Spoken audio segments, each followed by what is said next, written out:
नमस्कार साथियों, एक बार फिर आप सभी का स्वागत है एडुटेनमेंट शो पर, जहां आज हम एक बार फिर लेकर आए UP TET C TET super TET 2021 की श्रृंखला, जिसमें आज का विषय हमारा पर्यावरण अध्ययन एवं शिक्षा शास्त्र, जिसका हम आज चौथा भाग लेकर आए हैं। आपको 3 भाग हम पहले ही प्रस्तुत कर चुके हैं और ये चौथा भाग है। इसमें भी 50 प्रश्नों का समावेश किया गया है और ये 50 प्रश्न जो है आपके लिए संजीवनी बूटी के समान होंगे।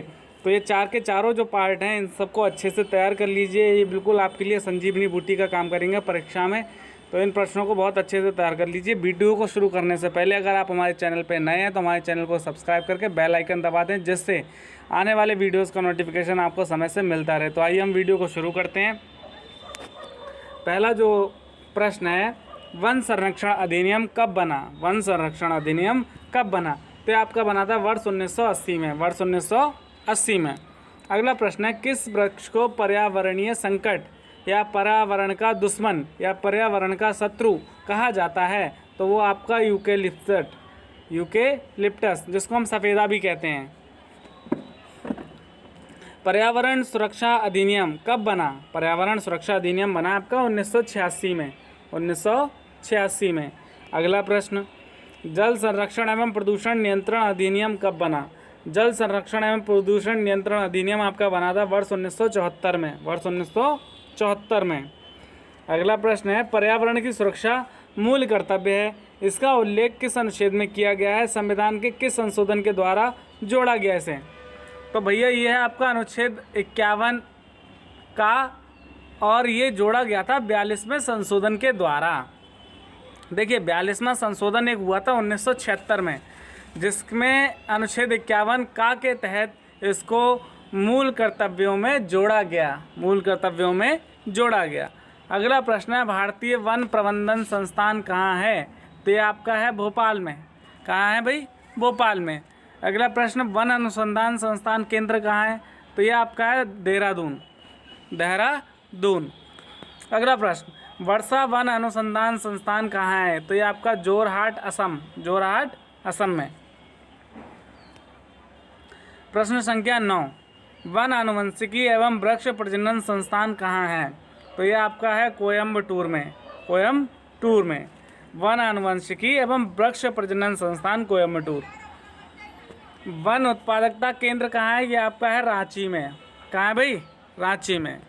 अगला प्रश्न है, भारत की प्रथम वन नीति का निर्माण हुआ 1894 में। देखिए जैसे शिक्षा नीति होती है, वैसी वन नीति भी बनाई गई, जो पहली बार निर्मित हुई थी 1894 में। गिद्ध संरक्षण परियोजना कब से प्रारंभ की गई? तो ये आपकी की गई थी वर्ष 2006 से, वर्ष 2006 से। अगला प्रश्न हमारा, गैंडा संरक्षण परियोजना कब शुरू हुई? तो ये वर्ष 1987 में शुरू हुई, वर्ष 1987। कछुआ संरक्षण परियोजना ये आपकी 1975 में शुरू हुई, 1975 में। बाघ संरक्षण परियोजना कब शुरू हुई? ये प्रश्न जो है कई बार पूछा गया है, 1973 में, 1973 में। केंद्रीय मरुक्षेत्र अनुसंधान संस्थान कहाँ स्थित है? ये आपका स्थित है जोधपुर, राजस्थान में, जोधपुर, राजस्थान में। मॉन्ट्रियल प्रोटोकॉल संबंधित है। मॉन्ट्रियल प्रोटोकॉल हमने पिछले वीडियो में भी बताया, ये ओजोन परत संरक्षण से संबंधित एक संधि है जो 1987 में हुई थी। मॉन्ट्रियल कनाडा में एक जगह है, वहाँ पे हुई थी। अगला है, वियना समझौता कब हुआ? तो ये आपका हुआ था 1985 में, 1985 में। अगला प्रश्न, पृथ्वी शिखर सम्मेलन कब आयोजित किया गया? तो पृथ्वी शिखर सम्मेलन आपका 1992 में ब्राज़ील के रियो डी जेनेरियो में आयोजित किया गया था। ठीक है भाई। अगला प्रश्न, पृथ्वी शिखर सम्मेलन किस शहर में हुआ? रियो डी जेनेरियो में। क्योटो प्रोटोकॉल, अगला प्रश्न हमारा, क्योटो प्रोटोकॉल से संधि किस वर्ष से लागू की गई? तो ये क्योटो प्रोटोकॉल जो लागू किया गया 2005 से, 2005 से। 5 जून को विश्व पर्यावरण दिवस के सम्मेलन में घोषित किया गया। तो एक किया गया था स्टॉकहोम सम्मेलन 1972 में, स्टॉकहोम सम्मेलन 1972 में। अगला प्रश्न, टाइगर मैन ऑफ इंडिया किसे कहा जाता है? तो ये कहा जाता है कैलाश सांखला को, कैलाश सांखला। भारत में हरित क्रांति के जनक कौन है? तो ये आपके डॉक्टर MS स्वामीनाथन। अगर विश्व की बात करें तो ये है नॉर्मन अर्नेस्ट बोरलॉग, और भारत की बात करें तो डॉक्टर MS स्वामीनाथन। ये एक कृषि वैज्ञानिक थे। और भारत में पारिस्थितिकी के जनक कौन है? तो डॉक्टर रामदेव मिश्रा, रामदेव मिश्रा। विश्व ओजोन दिवस कब मनाया जाता है? ये आपका मनाया जाता है 16 सितंबर को, 16 सितंबर को। विश्व वन्य जीव दिवस कब मनाया जाता है? 3 मार्च को। और पृथ्वी दिवस कब मनाया जाता है? ये आपका मनाया जाता है 22 अप्रैल को। ठीक है भाई। विश्व जल दिवस कब मनाया जाता है? ये मनाया जाता है आपका 22 मार्च को, 22 मार्च को। तंबाकू मुक्त दिवस कब मनाया जाता है? टोबैको फ्री इंडिया जो है आपका 31 मई को। विश्व पर्यावरण दिवस कब मनाया जाता है? ये मनाया जाता है आपका 5 जून को। विश्व जनसंख्या दिवस कब मनाया जाता है? ये आपका मनाया जाता है 11 जुलाई को।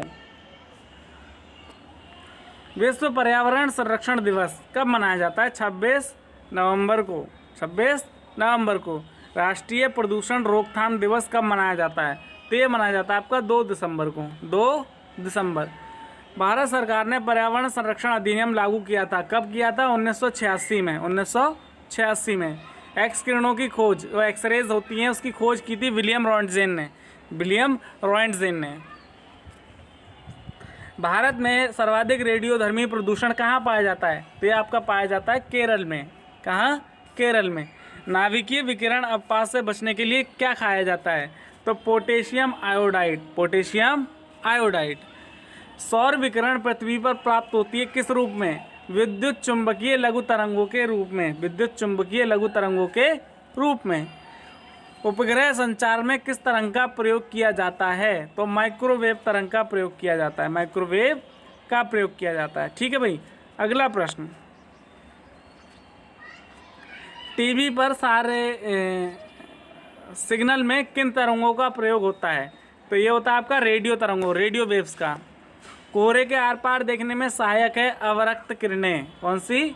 अवरक्त किरणें। भारतीय वन सर्वेक्षण का मुख्यालय कहाँ है? ये है आपका देहरादून में, देहरादून। भारत का पर्यावरण शिक्षा का केंद्र कहाँ स्थित है? ये आपका अहमदाबाद में है। पर्यावरण का रक्षा कवच किसे कहते हैं? तो ओजोन परत को कहते हैं। भविष्य का ईंधन, ये आपका हाइड्रोजन को कहा जाता है। सबसे ज़्यादा जैव विविधता कहाँ पाई जाती है? ट्रॉपिकल रेन फॉरेस्ट, वर्षा वन में, वर्षा वन में। अगला प्रश्न है, ग्रीन हाउस प्रभाव का परिणाम क्या होगा? ग्लेशियर पिघलने लगेंगे और समुद्र का जो जल स्तर है बढ़ जाएगा, और जिससे जो है खतरा बढ़ सकता है। सामान्य बातचीत करने में ध्वनि तीव्रता होती है 60 डेसिबल, 60 डेसिबल।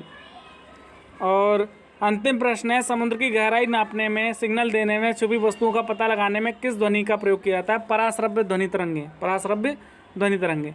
तो इस तरीके से हमारे प्रश्न यहाँ पे समाप्त होते हैं। आशा करते हैं जो आपके प्रश्न काम आएंगे, आपको वीडियो अच्छा लगा होगा। अगर आपको हमारा वीडियो अच्छा लगा तभी हमारे चैनल को सब्सक्राइब करें, वीडियो को लाइक करें, ज़्यादा से ज़्यादा शेयर करें। और अगर आप यूपी टेट, सी टेट या किसी भी टीचिंग एग्ज़ाम की तैयारी कर रहे हैं तो हमारे चैनल से अधिक जुड़ें और हम आपकी तैयारी में मदद कर देंगे, तो हमारे लिए ये बहुत अच्छा होगा। तो मिलते हैं अगली वीडियो में नए प्रकरण के साथ। तब तक के लिए नमस्कार। Thank you for watching our video. Thank you very much.